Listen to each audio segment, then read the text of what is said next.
Hello everybody, Fast Tippy here. We are checking back in on game 3 of the top 4 match between Moon Knight and Linne. In this match it will be a game between Riflam and Luke. Game 2 ended up being a pretty quick affair of Moon Knight establishing a huge advantage with Magdalena and Linne throwing in the towel. So we're actually going to just move on to game 3 here. Moon Knight, throughout this game, will be focusing on positioning. Luke is a character that has a lot of interesting options and high damage that he can deal at high speed using things like fusion and memento. But in many ways, he's limited in range. He does have some close effects, some advancing effects, and so on. But Moon Knight recognizes that Luke is limited by his range, and will be using that throughout this game in order to take advantage of this matchup. So Moon Knight begins this game by playing Alchematic Grasp. The reason Alchematic Grasp is so great is it actually counters a shot because his opponent, by shoving his opponent back 1 and then retreating 2, you can actually get outside of the range of their shot. And this is making Alchematic super fast. So later in the game, making Grasp super fast. Later in the game, Moon Knight will have a Grasp that is faster than even his opponent's Flash, which is ridiculous. So moving to B2, because Moon Knight is fairly safe at this distance, especially given that shot is down, he plays an install.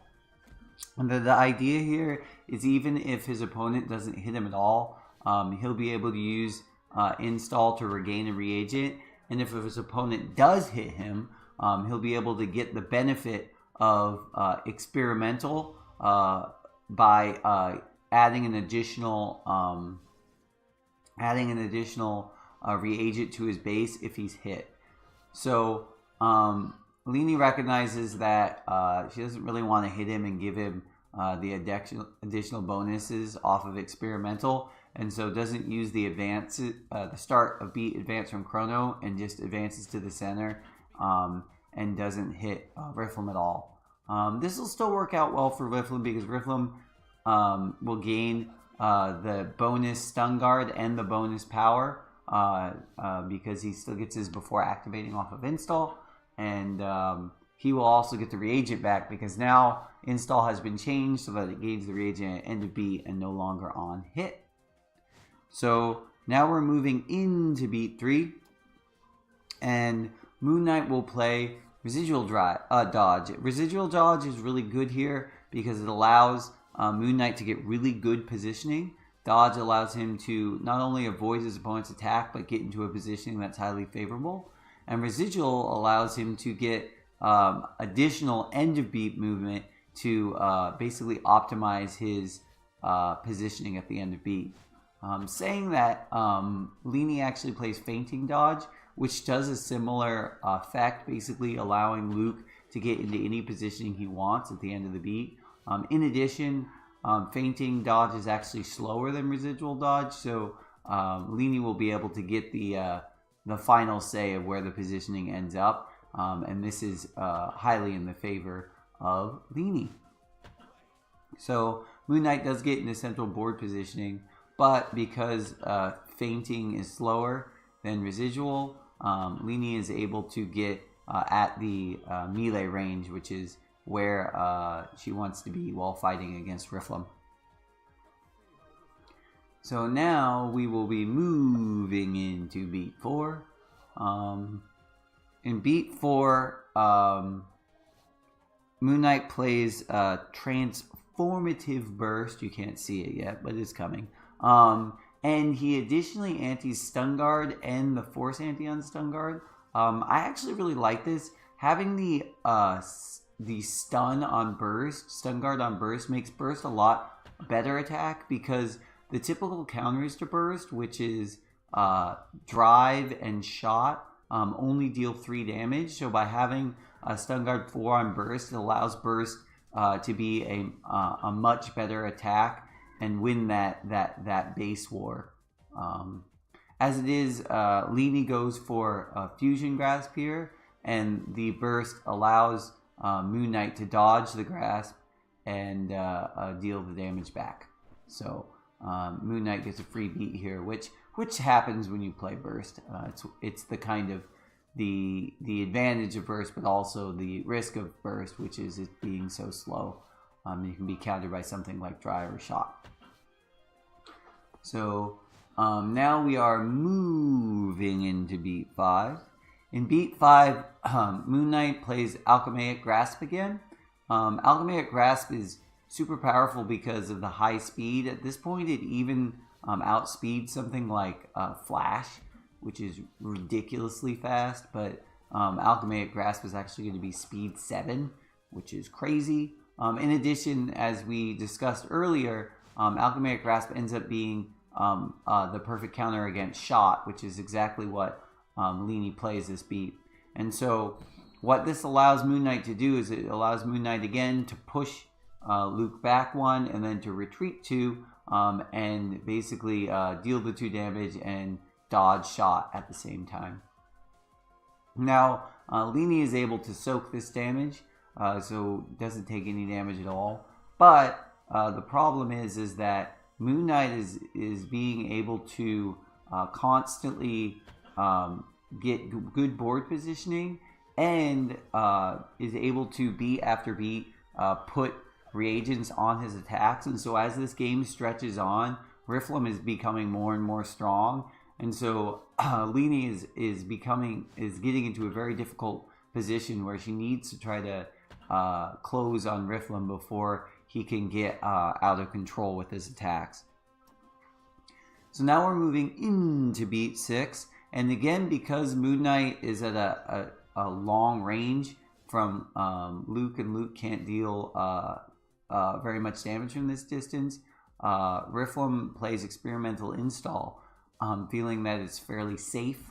He can use Install to get that reagent back for free, and if his opponent hits him for some reason, he'll be able to use Experimental to put any reagents he gains back with Install back. So this is actually an incredibly interesting interaction. Because Install is at end of beat now, if your opponent hits you while you're using Experimental Install, you can stack it in such a way that you gain the reagent back and then add it to your pair with Experimental, which is exactly what Moon Knight will do here. Because Linne closes in and hits Moon Knight, the end of beat Experimental will trigger, and so what Moon Knight's going to do is he's going to use Install to gain his range reagent, and then use Experimental to put the range reagent on Install, making an Install have range 1 to 2. And this is a really cool interaction that just is new to the update to Install, but is a very powerful thing that you could do that you couldn't do before. So now we are moving into beat 7. In beat 7, Moon Knight plays Residual Dodge. This was similar to before. Essentially, he's just trying to set up good board positioning, and Residual gives you the ability to get whatever positioning you want at end of beat, and so it's very powerful for setting up board positioning. Now Moon Knight actually moves a full 3 away. The reason is because feinting from Linne gives that advance 1 or 2. Moon Knight wants to be as far away as he can in order to limit Luke's options. And so we move on to end beat here. Moon Knight can decide to move up to 1.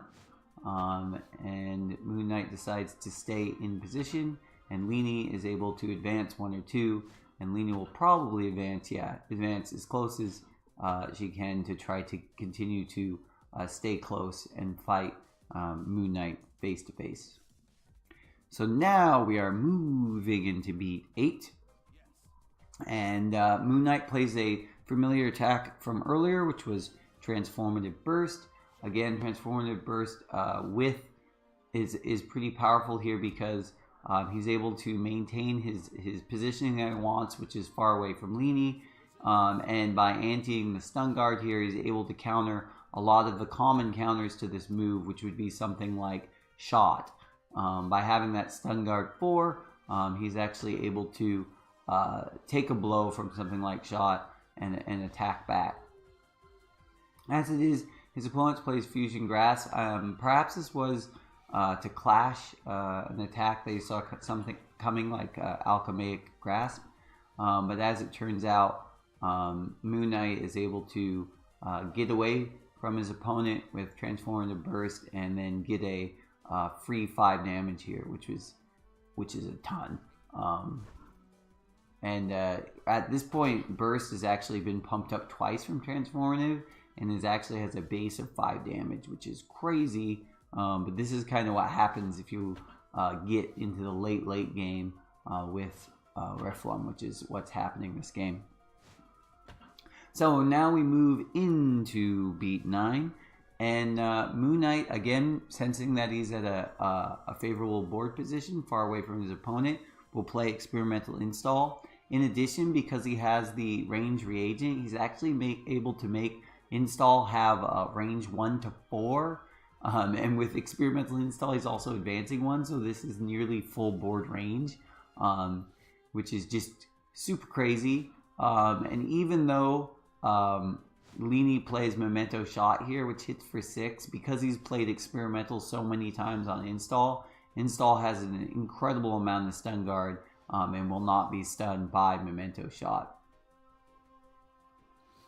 So Linne will spend the 2 here and hit Moon Knight for 6, but Experimental Install actually has stun guard 9 because he's done it a gazillion times.